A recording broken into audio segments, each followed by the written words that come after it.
E uma sessão parecida, também uma reunião internacional parecida, em 2010, né?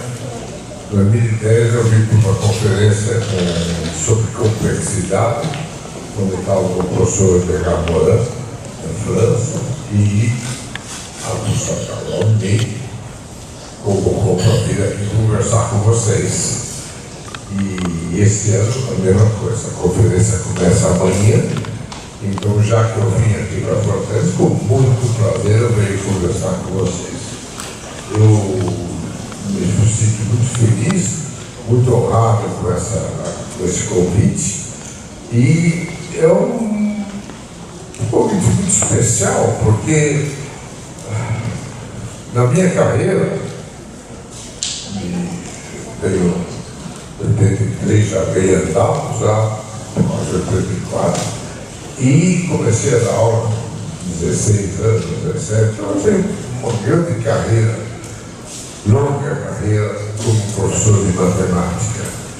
E como professor, a grande coisa que a gente tem, a maior realização que a gente tem sendo professor é ter alunos.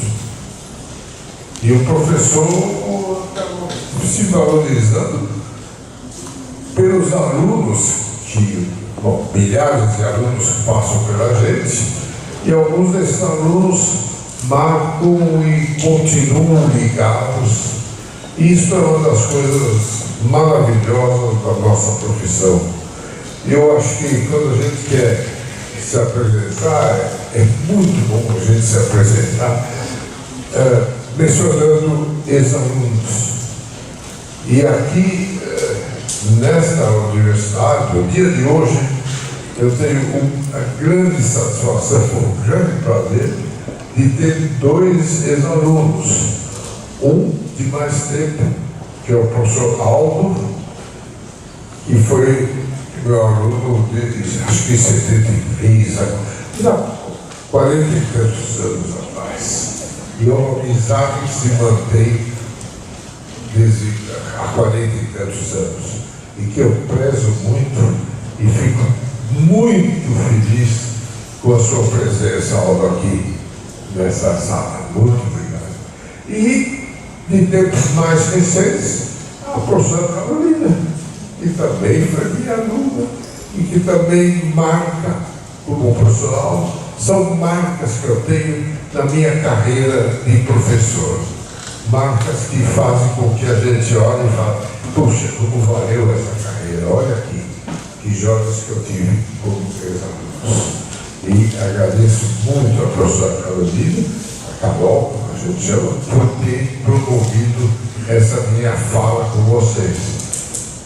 Eu fico muito feliz de ver um auditório cheio, gente que vem para me dar o privilégio de ser ouvido. Quando a gente tem alguma coisa que a gente acha que deve contar e tem pessoas ouvindo, eu considero isso um grande privilégio. E fico muito feliz de ter gente que ainda está interessada em ouvir as coisas que eu tenho para dizer. Vou falar hoje sobre aquilo que eu acho que está na cabeça de todo mundo que entra nessa profissão, vai ser professor. Eu falo professor de matemática, mas não de matemática, de todo, professor de qualquer área. Tudo que eu vou falar aqui, a maioria das coisas gerais, se aplicam a todas as áreas. E os desafios de ser professor acaba sendo um desafio maior dos educadores. E deixa eu agora ver se eu sei fazer funcionar, flechinha para baixo ou para direita ou para a esquerda. Eu vou tentar todos. Acertei, vai.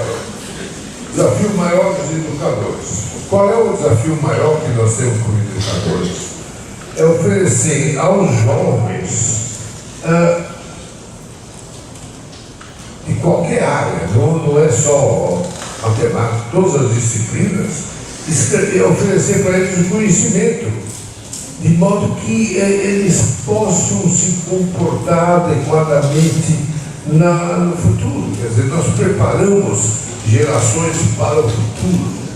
E esse futuro, o que a gente espera de uma pessoa para trabalhar bem no futuro, uma pessoa que mereça respeito de todos, dignidade, colabore com o progresso geral do país e da humanidade, que ele possa exercer a plena cidadania com consciência. Então, cidadania, o que é? É participar ativamente em todas as coisas que a sociedade pede a ele, exercer a cidadania e, ao mesmo tempo, desenvolver a sua criatividade. Então, ao mesmo tempo que ele exerce a plena cidadania consciente, ele tem consciência daquilo que ele está fazendo como cidadão, obedecendo às leis, seguindo aquilo que se espera de um cidadão. Ao mesmo tempo, ele também não está se anulando. Então, ele está desenvolvendo a sua criatividade em busca de um progresso geral da humanidade, progresso geral do país, progresso geral da sua comunidade. Isso aí exige criatividade. E toda criança, quando nasce, é muito criativa. É muito criativa. E o que nós notamos é que, às vezes, a criança é criativa e vai indo para a escola e acaba, de certo modo, às vezes, perdendo a criatividade, ficando inibida. Às vezes tem acanhamento de fazer certas coisas que fazia quando era criança, todo mundo batia palma, que gracinha, etc. Quando chega na escola, às vezes ela perde. Então, a criatividade da pessoa, de crianças, quando vão ficando mais adultos, muitas vezes é inibida. E essa pessoa fica frustrada. A escola não pode deixar de reconhecer a criatividade de cada uma das pessoas que são. Os professores não podem deixar de reconhecer a criatividade de cada um dos nossos alunos. Muitos são criativos, alguns gostam de dançar, outros gostam de cantar, outros gostam de matemática, outros se concentram em fazer alguma redação, se concentram numa poesia. Todos eles têm que ser respeitados e a todos deve ser dada a oportunidade de prosseguir naquilo que mais responde à sua criatividade. Eu acho essa uma missão muito, muito importante dos educadores e dos professores em particular. A educação matemática deve se pautar por esse desafio maior. Educação não só, eu repito, não só matemática, em geral, ela deve se pautar por esse desafio. É o desafio duplo.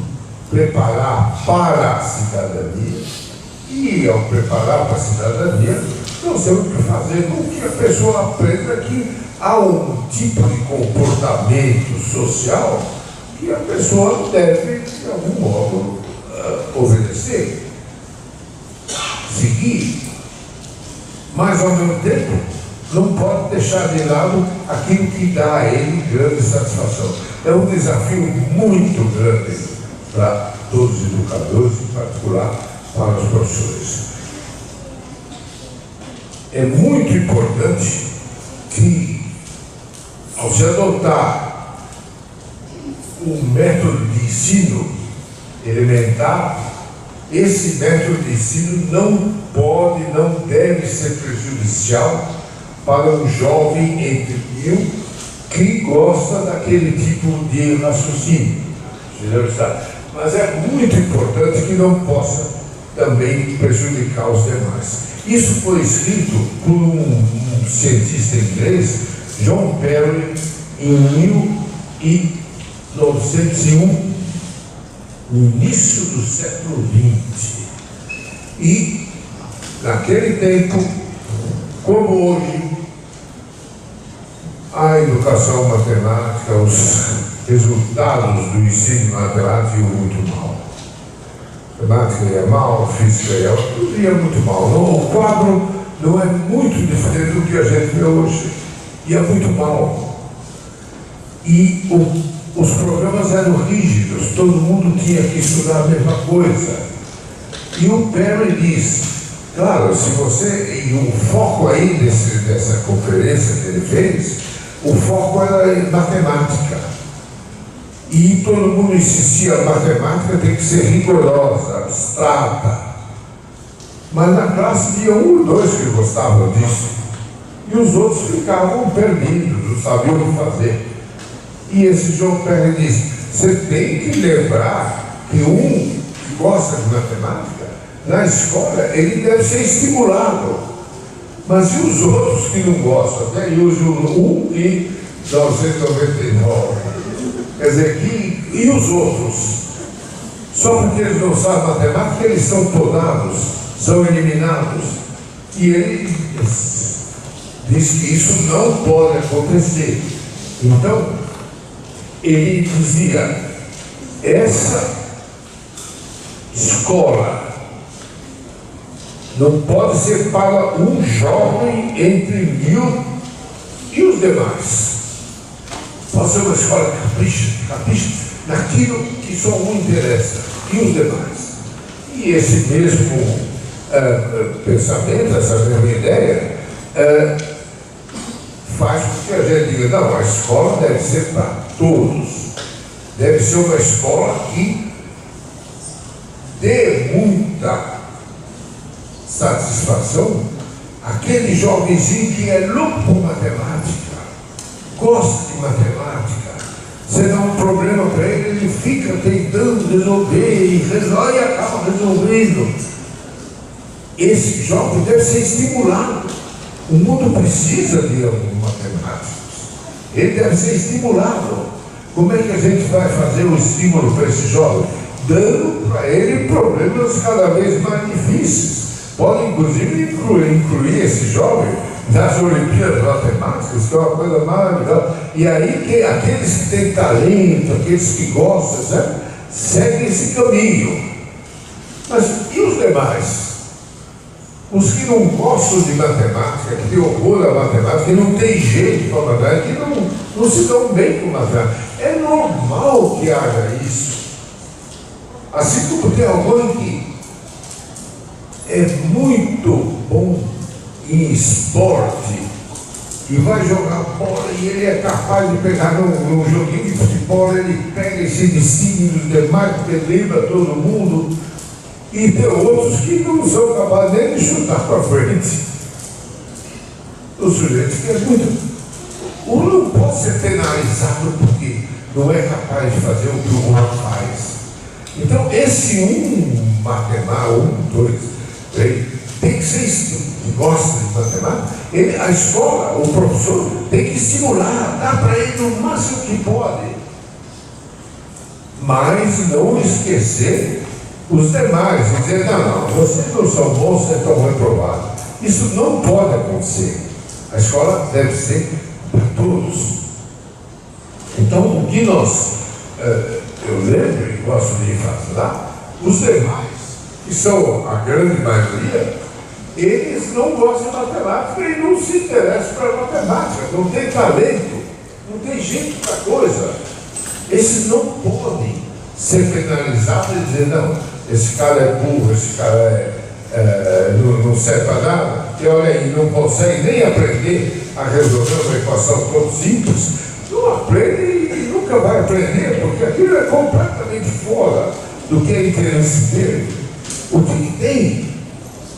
Por que esse indivíduo tem que ser considerado inferior aos outros? Muitas vezes ele é sujeito até a bullying. Muitas vezes diz, olha, esse aí é um oide, olha, ele não é capaz nem de decorar a tabuada. Não pode acontecer. O sujeito passa a vida inteira, não consegue decorar a tabuada, e daí?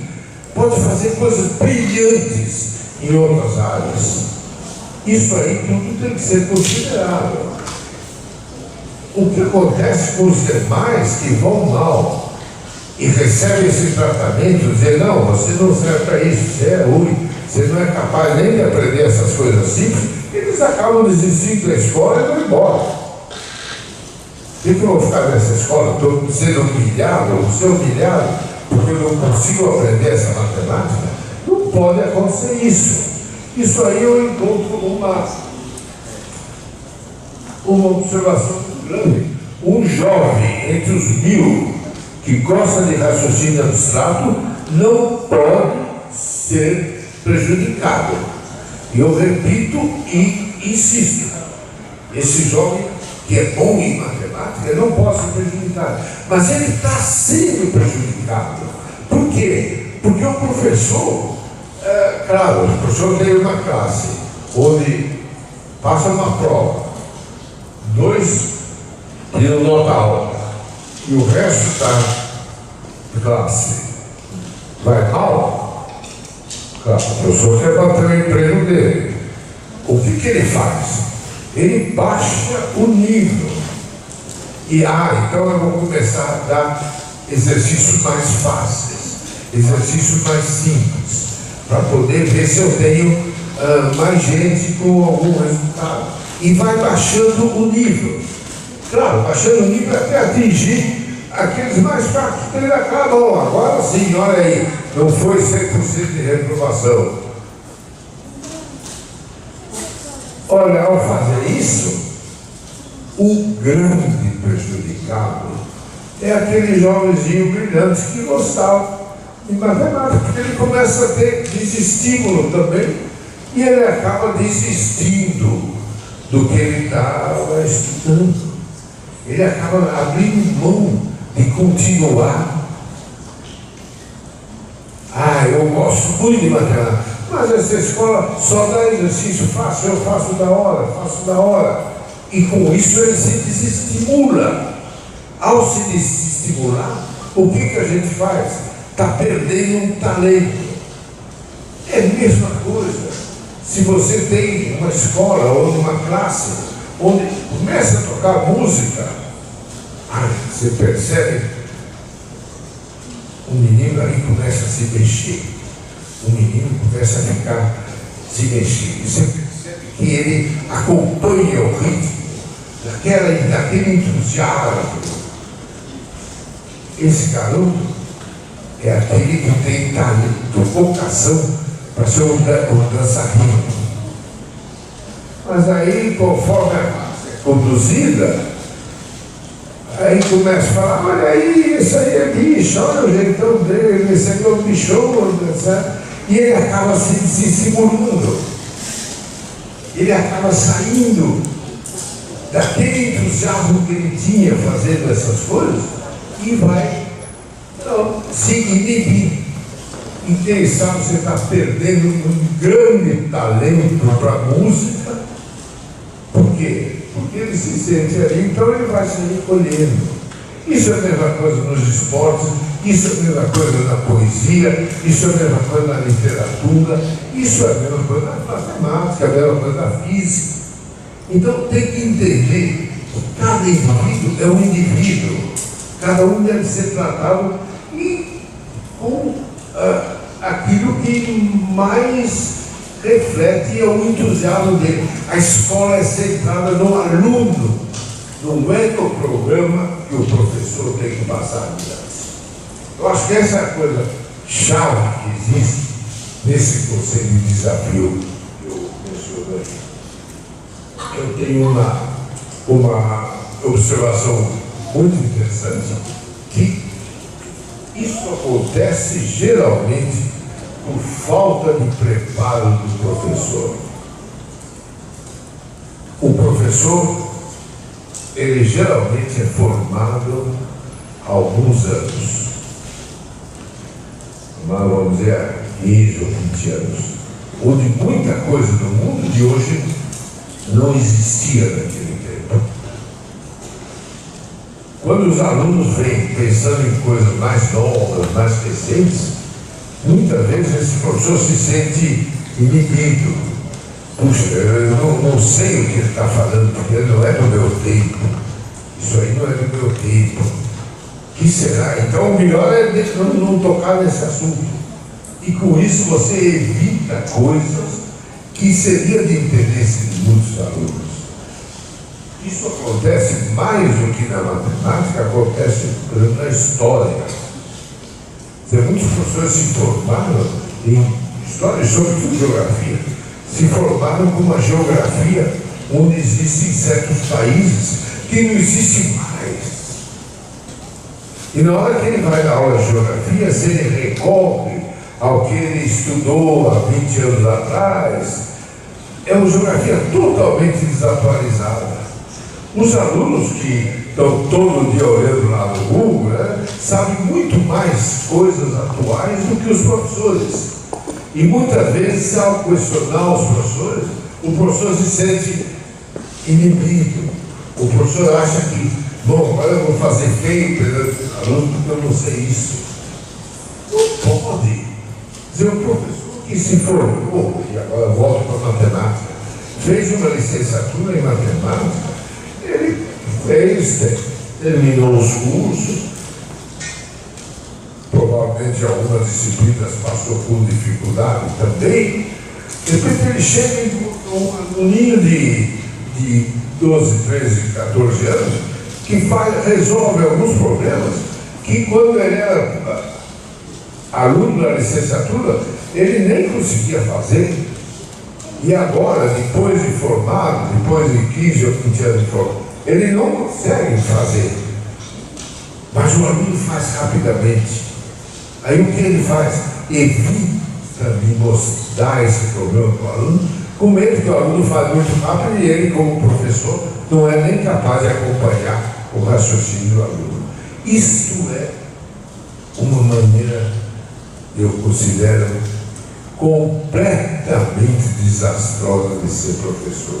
O professor tem que ser humilde, saber que há alunos que são muito mais brilhantes do que esse professor na especialidade do professor.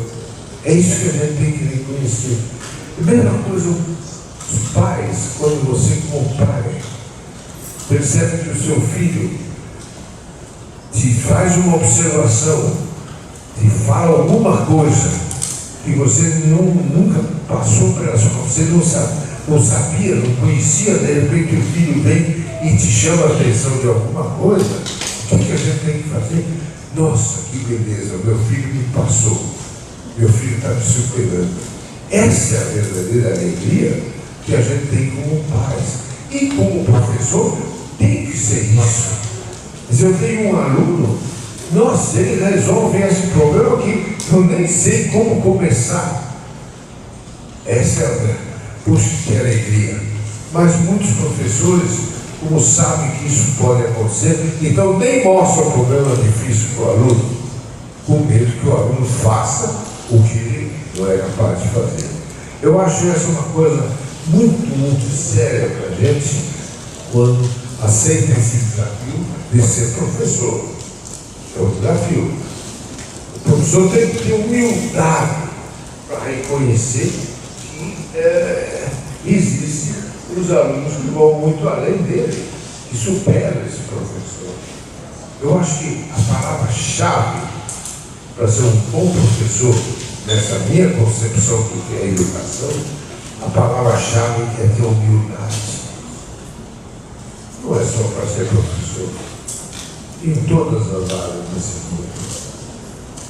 Qualquer coisa, você encontra uma pessoa, chega no meu apartamento, quando eu passo lá pela entrada, tem um pequeno jardim, com algumas plantas, só grama e coisa assim. Às vezes eu passo e falo, puxa, não está bonito isso. A grama bem apagada. E eu vejo ali, ajoelhado, com a tesoura cortando a grama, uma pessoa cuidando desse jardim. O que eu tenho que dizer? Que maravilha, seu João. Puxa, como o senhor deixou esse jardim bonito. Isto é o que a gente tem que ter em todas as nossas relações com o outro. Essa humildade de reconhecer que o outro está fazendo uma coisa bem feita. Eu seria incapaz de cortar um fiozinho daquela grama, mesmo que eu tivesse a melhor tesoura do mundo. Seria incapaz. Aquele homem, aquele jardineiro, faz isso com precisão. Tem que ser reconhecido. Esse reconhecimento tem que ter a humildade de dizer parabéns pelo serviço que o senhor está fazendo. E a mesma coisa com o professor de uma sala de aula. Puxa, que beleza, você resolveu esse problema. Eu acho que não saberia como resolver esse problema. Essa, eu acho que é uma posição de professor que merece ser muito bem considerada. E além disso, eu repito o fato, os alunos são muito alertas hoje. Hoje nós temos uma tecnologia maravilhosa, que é do Google. Meu grande amigo é o Google e o Wikipedia. Eu não sei um monte de coisa, eu boto lá no Google e começo a perceber alguma coisinha. Os jovens trabalham muito tempo nisso, e através, seja de redes sociais, seja de acesso a esse tipo de busca, etc., eles sabem muitas coisas. E eles provavelmente sabem de coisas que estão acontecendo em matemática nos dias de hoje, que os professores não sabem, porque no tempo que eles fizeram a licenciatura, 20 anos, talvez nem existissem essas teorias. Isso acontece muito na física, que, para matemática, a física é muito dinâmica, muda muito. E tem um grande físico, parecido, mas ganhou o prêmio Nobel, o grande físico Richard Feynman, e ele disse, tem uma frase no livro dele que eu acho magistral. Essa frase diz: os alunos ouviram muito sobre coisas modernas, mecânica quântica, teoria da relatividade. Quer dizer, um aluno que prestou um vestibular e entra para um curso de física, ele diz: olha, agora eu vou saber bem aquilo que eu vi de mecânica quântica, de relatividade, quais são essas teorias negras, o buraco negro, o que é isso? Ele está com essa expectativa. Aí ele chega na aula de física, ele começa a estudar estática, cinemática, dinâmica, tudo coisa velha, tudo coisa que não interessa para ele. Ele está pensando nas coisas como mecânica quântica, tudo isso, e aí ele se desestimula. E nesse processo de se desestimular, ele fica emborrecido, fica burro, de acordo com a linguagem do Richard Feynman. E o Feynman diz: não é possível você continuar dando aula desse jeito, preparando o aluno para o passo seguinte, Enquanto você fica preparando o aluno para o passo seguinte, o aluno se desestimula e perde todo o interesse que ele tinha inicialmente na matéria.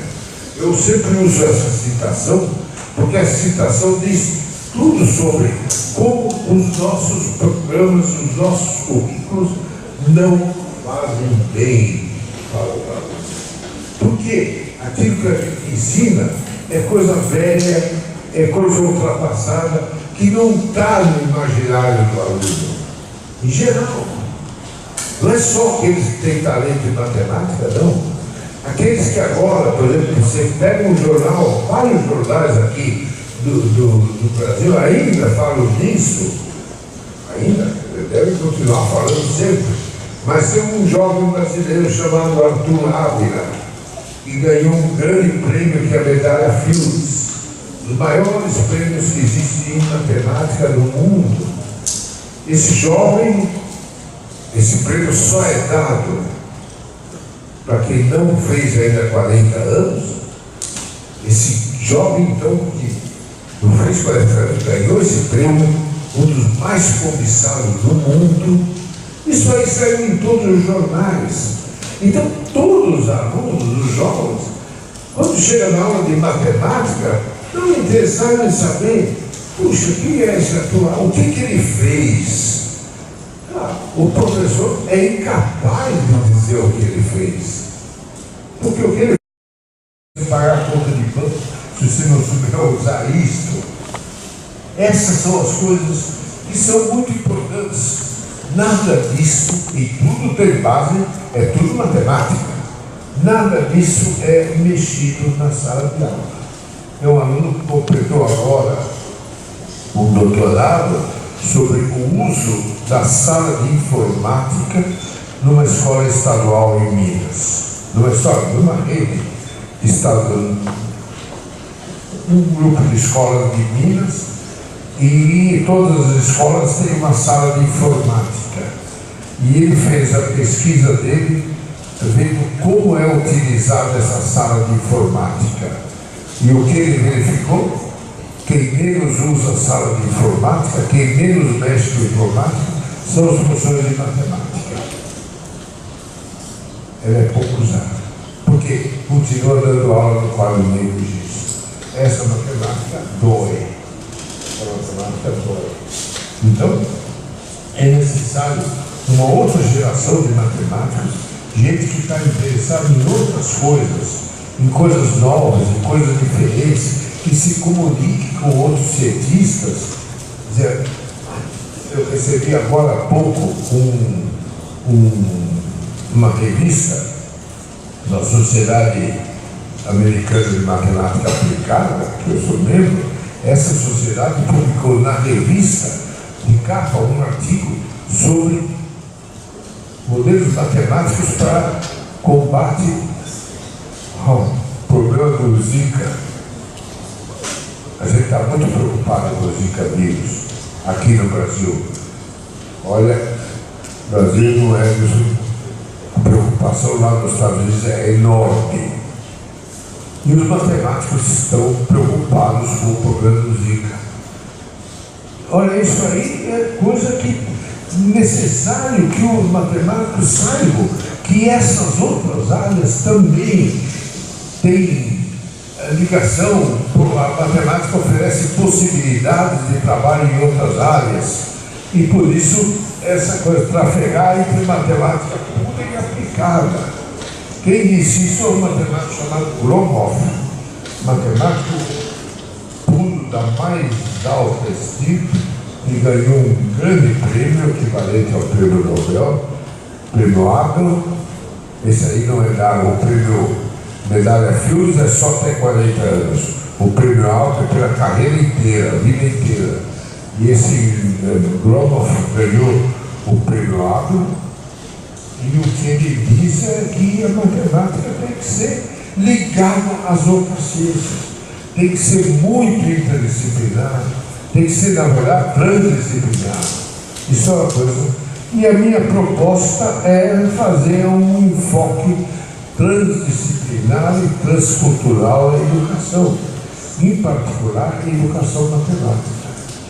Sair daquele enclausuramento da matemática fechada em si, procurando resultados de matemática pela beleza da matemática. É belo, não tem dúvida, mas nós temos que ir além e procurar outras coisas. Então, essa é a minha proposta dessa palestra. Eu reconheço que a educação depende de muitos fatores. Fatores cognitivos, fatores históricos, antropológicos, fatores,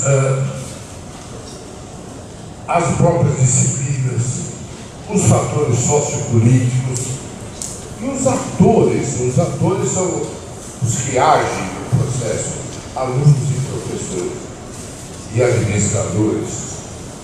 Todos eles estão envolvidos no processo de educação. Então, educação é um negócio muito complexo. E nessa complexidade da educação, o professor de matemática deve se situar nessa concepção ampla. Porque olha naquele quadrinho que eu dizia, as disciplinas e nessas disciplinas da matemática. Mas existem fatores histórico-antropológicos, e aqui há pouco eu estava conversando com um grupo que estuda faz constituição, e eles, alguns são interessados em educação indígena. Aí os fatores históricos e antropológicos são essenciais, mais importante do que a própria disciplina matemática. E daí vem as minhas reflexões sobre etnomatemática e tudo isso. O professor tem que levar em conta tudo isso. E a disciplina dele é importante. E alguém poderia perguntar, o que é matemática? Quando eu mostro aquele quadrinho, falar as disciplinas, física, química, biologia, matemática, o que é matemática? E essa é uma pergunta que eu acho que não é muitos professores de matemática não pararam para fazer essa pergunta a eles mesmos. Acho que matemática é aprender os teoremas, aquelas contas, tudo isso. É muito mais complexo que tudo isso. É muito, muito difícil dizer o que é matemática. Tão difícil que tem até uma forma de piada, uma certa piada, uma brincadeira. É muito comum dizer matemática é aquilo que os matemáticos fazem. E aí vem a segunda pergunta. E o que os matemáticos fazem? Os matemáticos fazem matemática. E com isso você resolve a questão. O que é matemática? Aquilo que os matemáticos fazem. Aí vem alguém e pergunta, mas o que os matemáticos fazem? Eles fazem matemática. E essa brincadeira, essa coisa, circula muito entre os matemáticos, porque mesmo entre os matemáticos está muito difícil alguém dizer, não, matemática é isso, porque ela entra em todos os lugares. E daí aquela fala do Gromov, ela se penetra em todas as outras áreas. A questão é que o matemático tem uma linguagem que fica difícil de se comunicar com os outros. E daí tem que aprender a se comunicar. Eu tenho uma definição interessante. É muito comum dizer que matemática é a ciência que estuda objetos abstratos, números, figuras, funções, as relações entre elas. E o ensino de matemática é o ensino de prática dos processos de fazer isso. Muita gente fala que isto é o que é matemática. E daí você fica fazendo aquele processo repetitivo. Eu prefiro definir a matemática como uma coisa muito mais ampla que isso. São as técnicas desenvolvidas pela espécie humana para fazer, avaliar, para poder ordenar as coisas, conferir, fazer no contexto que eles vivem. Mas procurar explicações, saber, tentar explicar as coisas. Então, desde que o mundo é mundo, desde que o homem aparece nesse planeta, criado, os criacionistas, ou evolução, os darwinistas, não importa. O que a gente sabe pelos registros que a gente tem é que sempre ele procura resolver os problemas dele, procura um lugar para habitar, um lugar para poder se proteger de tempo, de frio, de calor, o que for. Aqueles que moram lá perto do Círculo Polar Ártico procuraram um jeito de construir a arquitetura, é importante, hein? Eles construíram as casas deles, que são aqueles iglus que são casas feitas de blocos de gelo, que é a única coisa que tem. Não adianta pensar em fazer uma casa de madeira, uma casa de pedra, porque não tem nem madeira nem pedra. A única coisa que tem lá é gelo. Aí eles arquitetaram fazer uma casa de gelo que protege do frio que está por fora. São os iglus. Os indígenas da Amazônia, obviamente, não podem tentar fazer isso. Com o que eles vão se proteger? Aí eles usam aquilo que está mais do lado deles, madeira, e fazem as cabanas, barracas de madeira. Outros que têm lugar com muita pedra, acabam fazendo as construções de pedra. E cada um procura aproveitar aquilo que está no seu ambiente para desenvolver técnicas para poder lidar, para poder sobreviver, para poder ganhar na vida. Mesma coisa com a culinária. Culinária é uma coisa com um monte de elementos matemáticos. Como é que você faz a culinária? Através do que você encontra por lá. Não adianta você pensar no pessoal do Círculo Polar para procurar algumas frutas. Não tem. Tem que se mirar com o que pegar. Não adianta você pensar aqui em colocar em lugares onde não tem uma determinada coisa, você querer colocar, não, isso é muito importante você aprender a fazer coisas, mas aonde está a matéria-prima? Não está aqui, tem que ser importado. Ou no mundo de hoje, tudo isso é não, mas nas origens não é assim. E aí eu tenho uma figurinha que eu gosto de apresentar sempre sobre a evolução da espécie humana. Olha que coisa, desde que começa a ficar em pé. Esse é um grande momento, é quando umas espécies animais conseguiram ficar em pé. Primatas que conseguiram ficar em pé. Na hora que você ficou em pé, muda completamente as suas possibilidades. Quando você dá a habilidade 4, as habilidades com as mãos não existem.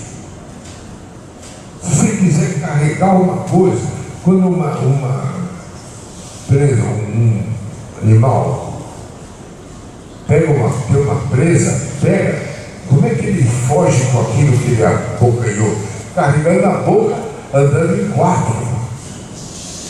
É muito mais difícil do que andando em 2. Você segura uma coisa com as duas mãos e sai correndo. Você tem muito mais capacidade de locomoção. O bipedismo, ficar em bipedismo é uma coisa maravilhosa. E daí começa a uma espécie que se desenvolve de outra maneira que somos nós. Um próximo passo é quando ele aprende a pegar uma pedra, lascar para fazer dessa pedra um instrumento. Próximo passo, quando ele aprende a arremessar. E a história da espécie humana nos mostra todos esses passos. Ele aprende a arremessar.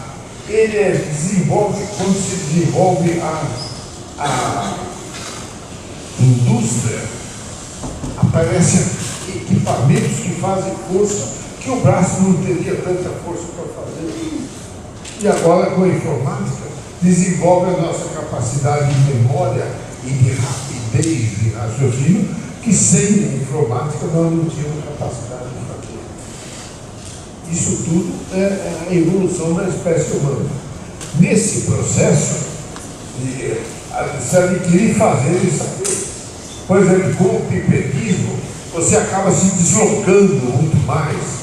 E por isso é que acabou o planeta inteiro sendo ocupado. Com a pedra lascada, você tem um conceito de dimensão. Puxa, dimensão em matemática é uma coisa importante.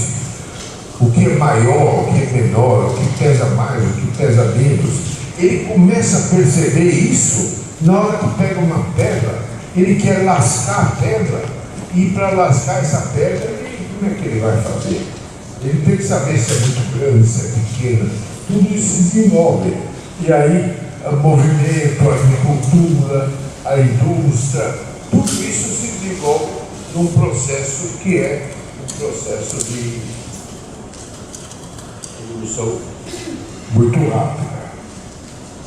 Nesse processo todo é que a história da matemática tem os lugar muito importante. E eu sei que aqui uma das áreas bem cultivadas sobre a liderança da professora Carol é a história da matemática. A história da matemática nos mostra como que em cada uma dessas etapas se desenvolveram instrumentos matemáticos necessários para tudo isso. E isso aí acaba sendo um convite para que vocês se envolvam mais com a história da matemática. Muito mais importante do que aprender a fazer as contas, os cálculos, que as máquinas estão fazendo muito melhor para eles.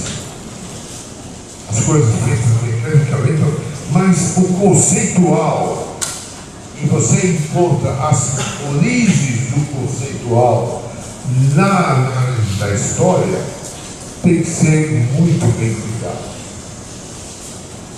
Então, essa proposta leva a... Vamos ver como é que a gente pode desenvolver isso? Leva a um chamado método de projetos. Eu vou ao método de projetos. Vamos agora ver como que aquele pessoal que desenvolveu, desenvolveram o quê? O tipo de construção que você encontra na Idade Média na Europa, as catedrais.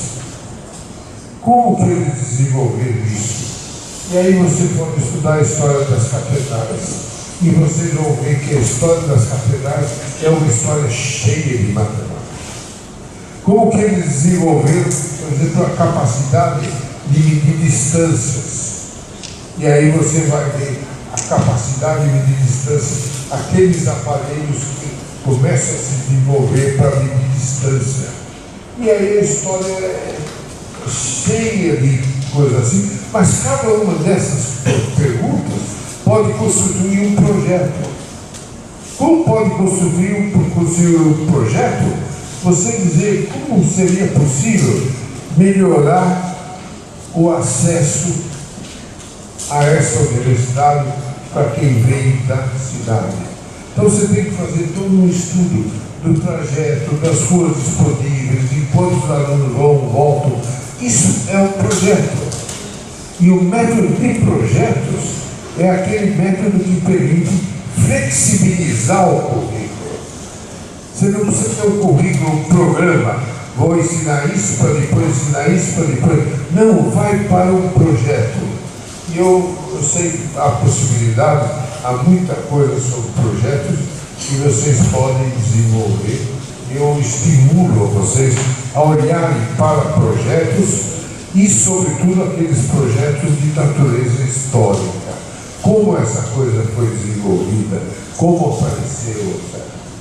Então, é necessário um novo conceito de currículo. Currículo não é uma coisa rígida, mandada pelo governo, olha, tem que fazer isso, tem que fazer aquilo, tem que fazer... Não, não é isso. O currículo se desenvolve a partir do interesse da classe. E o interesse da classe vem desenvolvendo projetos. Projetos que são interesses da classe toda. Eu acho que muita gente já trabalhou e trabalha aqui sobre projetos. A trajetória do professor Aldo é sobre isso, sobre projetos.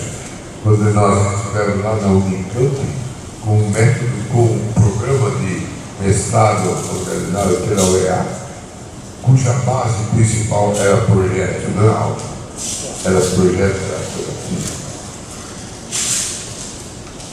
E o método de projeto é baseado em trabalho em grupo.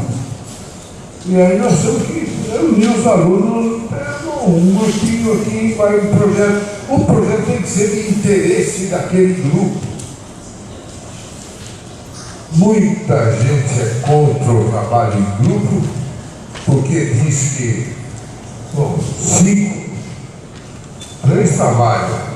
Os outros 2 não fazem nada e só assinam embaixo, são cumpridos. Fundação Chupi, vive a custa, ganha o crédito pelo projeto e ele não fez muita coisa.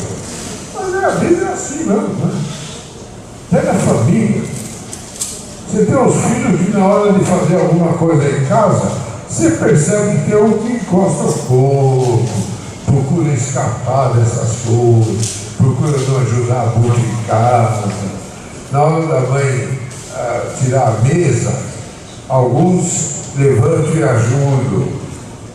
Às vezes até o marido fica lá sentado com o cara de folgadão e a mãe levanta, vai buscar coisa.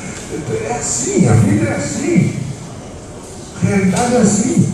Então, na escola, se você tem um grupo de projeto, um deles acaba sendo, não fazendo nada, encostando o corpo, o que fazer? Não é por isso que você vai eliminar o método de projetos, que é um método maravilhoso.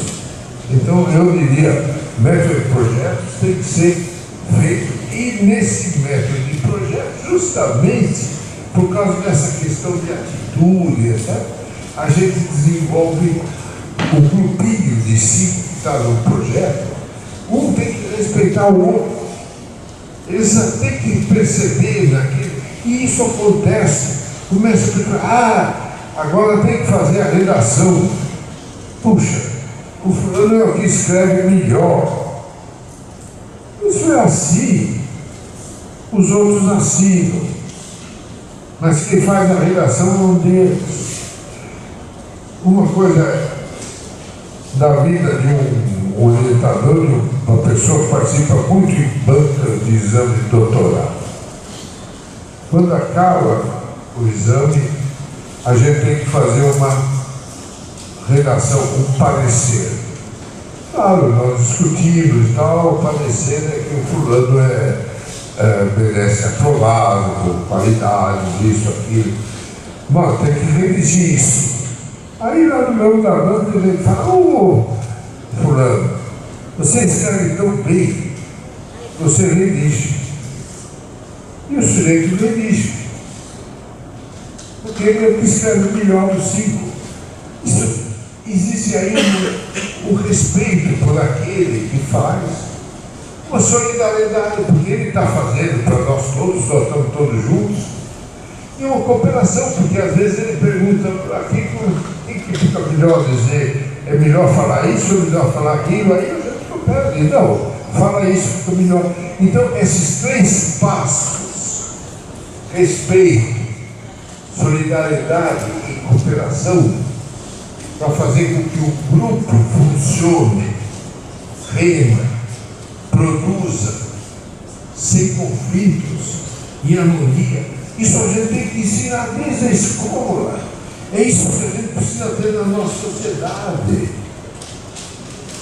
Precisa ter grupos que, porque sozinho ninguém faz coisa alguma. Nós só podemos fazer coisas com outros. Agora, na hora que você se reúne com outros para fazer coisas, você tem que ter essa dose, essa ética, que eu chamo de ética, de respeitar cada um, respeitar o outro. Porque, nossa, esse fulano, ele é muito bom para fazer isso. Então, nós, por favor, faça. E ele faz. É respeito pelo outro. Olha, vamos fazer isso. É importante que você faça isso para nós, essa é solidariedade. Hoje, se precisar de uma coisa aí, pergunta que eu digo que é cooperação. Isso é como a sociedade tem que funcionar. É assim que a família tem que funcionar. É assim que qualquer empresa tem que funcionar. É assim que a gente prepara jovens para a cidadania. Porque a gente prepara jovens para viver em sociedade, na família, no trabalho, na comunidade. E isso tem que estar presente a todo instante. O método de projetos ajuda a desenvolver isso. É muito importante.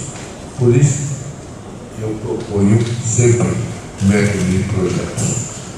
Eu acho que tenho mais uns minutos, pouquinho, Eu vou rapidamente dar uns exemplos do que a gente pode fazer. Uns exemplos de projeto. Um projeto. Isso pode ser feito na escola primária, elementar. Fazer a maquete da casa. Olha aí, você faz a maquete da sua casa. Você traz a casa, a maquete da sua casa. Aí você discute com os outros, etc. Esse é um projeto individual. Não precisa ser só em grupo. Esse é um projeto individual. E você explica para os outros o que é, como é que é. Aí você, na hora de fazer a maquete, você está ensinando as duas proporções. Você está ensinando proporções. Porque não adianta você fazer uma maquete que põe um quarto minúsculo e o outro. Não, tem que guardar a proporcionalidade da casa real. E aí você ensina muita geometria através da maquete de uma casa. O outro é outro é perguntar como que os pedreiros fazem uma casa. Aí é um projeto que já pode ser em grupo. Um grupinho de alunos vai ver uma casa em construção, vamos conversar com o pedreiro e ver como é que o pedreiro constrói, o que ele usa, que instrumentos ele usa, qual é a matemática que ele usa. E uma coisa muito interessante, quem que ensinou isso para você? Como é que você aprendeu a ser pedreiro? Tudo isso, quando chega na aula, os alunos anotaram tudo no caderninho de notas, algum anotou melhor, outro não anotou nada, rabiscou só. Depois desse grupinho se reúne para fazer uma redação do que eles viram. E esse é um belíssimo projeto a ser desenvolvido. Outros projetos é visitar um edifício, uma residência, aí os alunos vão em grupo. Esses 5 vão prestar atenção, por exemplo, nas janelas dessa residência. E aqui nós temos todas as cidades aqui, por exemplo, tem os casarões antigos, que tem um estilo de construção muito próprio. Vamos fazer isso? Vamos estar lá, veja o mercado, as casas, a construção do mercado, o teatro, tudo isso. Vai naquela coisa pirata que todos os turistas vão. História, o que é aquele prédio, o que é aquela casa. Isso é um projeto. E são muitos exemplos assim, que o imaginário, o professor pode ter imaginação para fazer. O importante é movimentar os alunos de tudo isso. Uma outra coisa, visitar uma comunidade, uma loja, uma fábrica, explorar o que existe ao seu redor. E daí fazer um texto com observações, etc. Bom, mas aí já alguma coisa um pouco mais concreta, talvez. Entrevista pessoas. Ou conversar com algumas pessoas, ver como é que eles estão achando isso, daqui, como lidar com isso. Eu vou deixar essas transparências com vocês. São exemplos que eu sempre dou para os meus alunos. Como é que se lida com as contas de luz? Como é que se... o grande perigo da compra e prestação. Nenhuma polícia. Vai perguntar para mim. Vocês costumam pagar muita coisa de prestação? Quanto sai no total? Quanto vocês pagaram a mais? Etc. São coisas que têm que ser, de algum modo, trazidas para a escola. Porque é o dia a dia. Interessa a todos. Mais alguma coisa? Como é que a gente conduz as entrevistas? Anotando, analiso as entrevistas, tiro as conclusões, os alunos se reúnem depois, discutem o que eles ouviram, o que eles acharam de uma coisa, de outra, e tiram a opinião deles. Tem que ter opinião.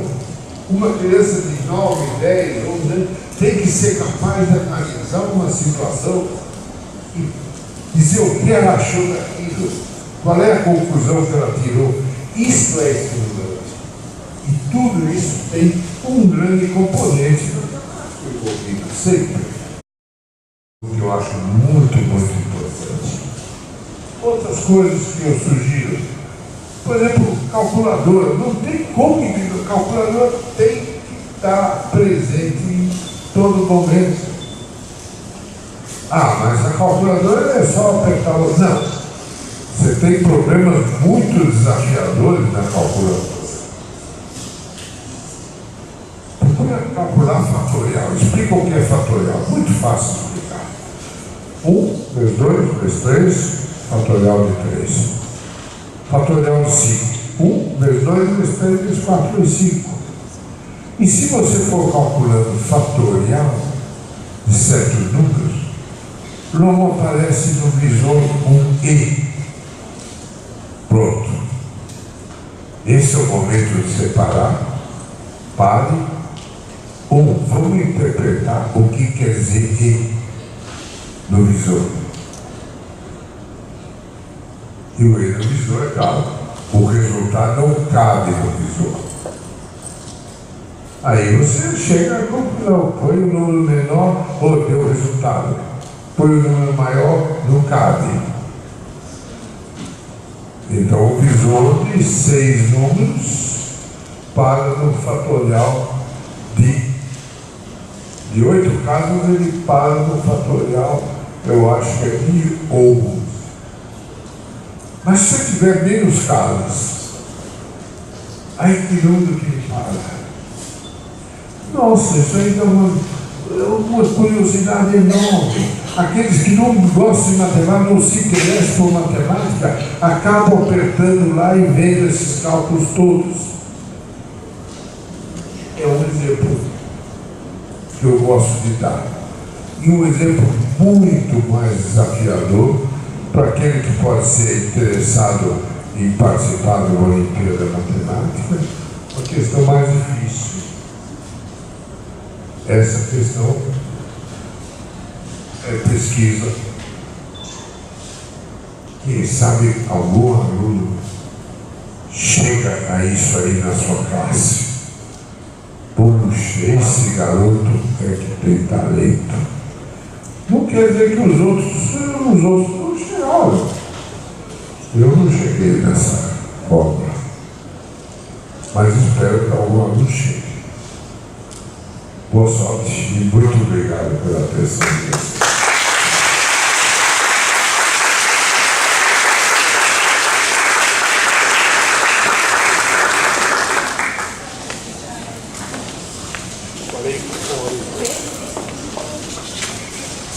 Bem, gente, agora a gente tem uns 5 minutinhos para perguntas. Alguém tem? Depois da sessão de fotos, que eu tenho que tirar a minha também, que eu não tirei ainda. Alguma dúvida com o professor Biratã? Alguma pergunta?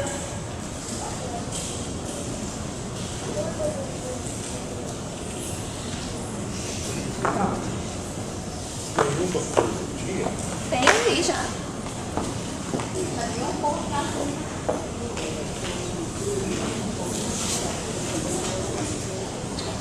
Boa tarde a todos. Meu nome é Josenir, aluno da professora Carol e do professor Paulo. Sou formado em pedagogia pelo UES, bom trabalho com a educação, mas sou bastante curioso. Uma pergunta que eu gostaria de falar ao professor Biratã.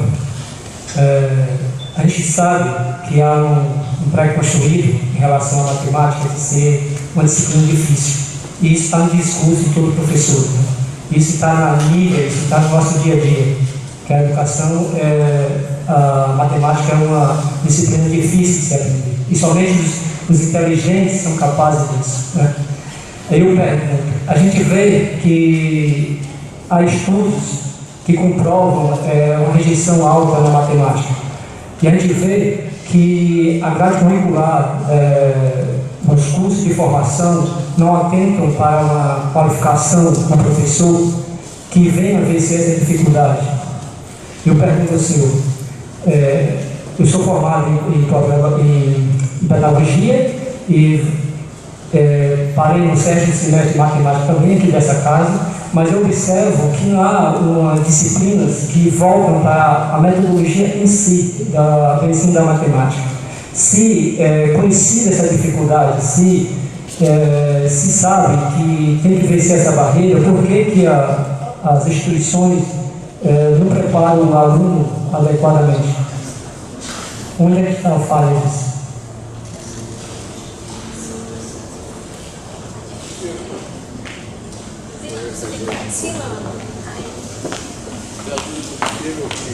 Eu acho que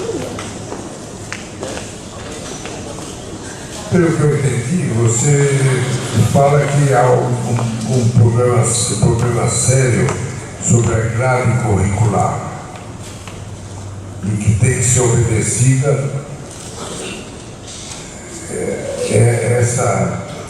aquele conteúdo dado pela grade. É isso que... Na realidade, o que eu vejo é o seguinte, o ensinar matemática não é só passar o conteúdo. Seria como ensinar matemática, como fazer com que os alunos aprendam a matemática. É o que eu tentei fazer aqui, né? Mas já logo de início eu disse, você tenta fazer, mas nem todos vão aprender. E eu pergunto, e daí? E o grande erro é achar que todos devem aprender aquilo. Esse é o grande erro. Tem que ter uma grande humildade dos matemáticos, dos professores de matemática, para saber que nem todos os alunos vão aprender. E daí? Se nem todos aprenderem a tocar violino, o país não vai ter mais música? Essa aqui é a coisa. Quer dizer, um tipo de glorificação dessa matemática escolar, dizendo que todos devem aprender. Muitos não vão aprender, nunca aprenderam, e são pessoas de grande sucesso na sociedade, inclusive sucesso em áreas que usam matemática. Por quê? A matemática está em tudo, está em tudo.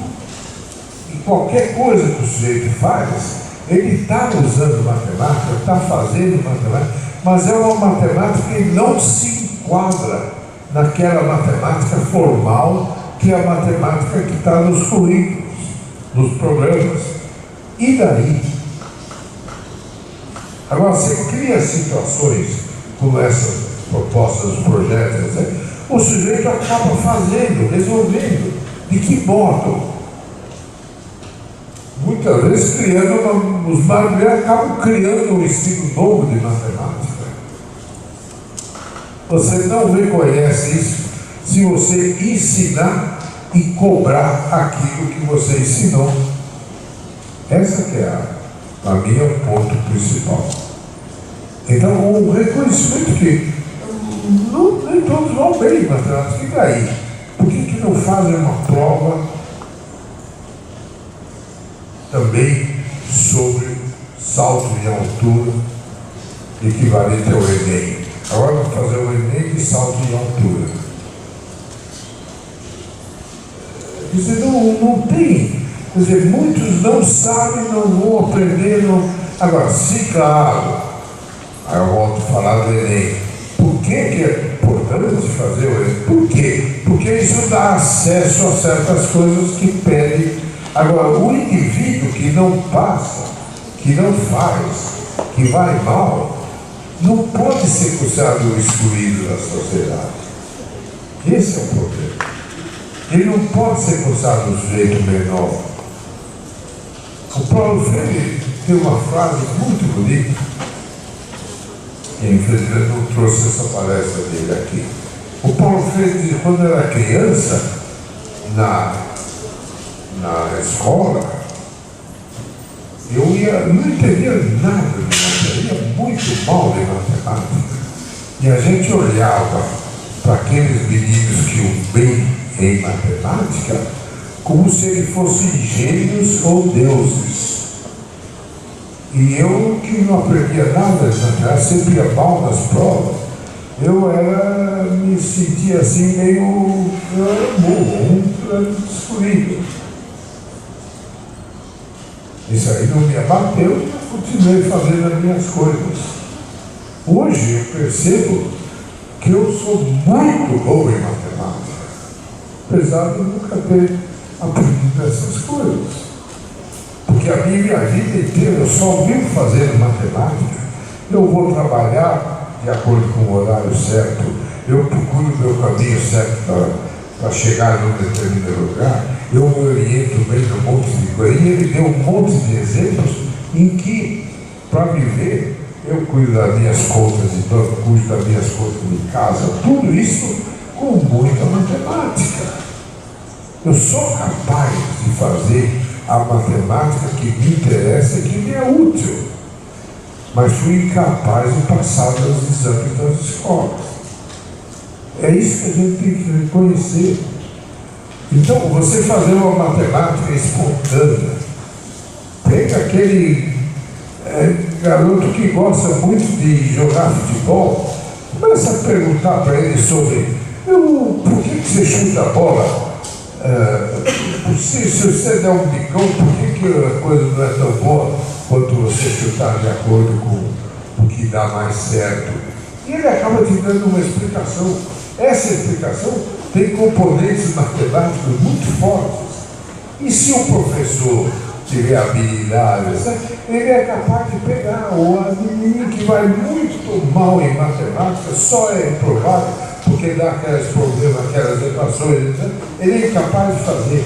No entanto, na hora que ele chuta uma bola e vai direitinho no gol, tem aí os componentes matemáticos. E o professor pode fazer disso uma aula maravilhosa.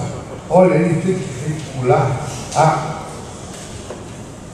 força matemática, a força do chute. Ele tem que calcular a direção. Isso é trigonometria. Ele tem que fazer com que a bola vá num determinado lugar. É um alvo. Isso aí tem a matemática, a geometria, para ver aonde que é. Não adianta chutar e sair para lá. Tem que ir naquele lugar. Tudo isso é matemática. E compete ao professor explorar e mostrar. De repente, alguns desses alunos que estão ouvindo, que vão muito mal em matemática, se interessaram, puxa vida, mas então, para chutar essa bola, ele precisa aprender como é que ver se vai cair naquele ângulo. Ele é capaz de virar um matemático. É isso que a gente tem que perceber. Não é a partir do currículo pré-estabelecido, formal, que a gente vai ter. Agora, eu não tenho nenhuma possibilidade de mudar essa situação. Então vai continuar sendo assim. Talentos vão sendo perdidos. Os professores de bom senso vão perceber isso e pegar esses talentos e trabalhar com eles de outro modo. Senão, simplesmente está reprovado, pronto, vai desistir do curso. Pode desistir, o ciclo é complementar. Pode ser assim. Isso é aquilo que chama exclusão. E nós devemos, precisamos ver, acabar com a exclusão. Exclusão é isso, praticada pelas coisas desse modo. Inclusão é fazer com que cada um faça aquilo que ele é mais capaz de fazer. Essa é a minha visão. Não sei se fui de acordo com o que você perguntou, ou não de acordo com o que você quer ouvir, mas eu respondi aquilo que você perguntou.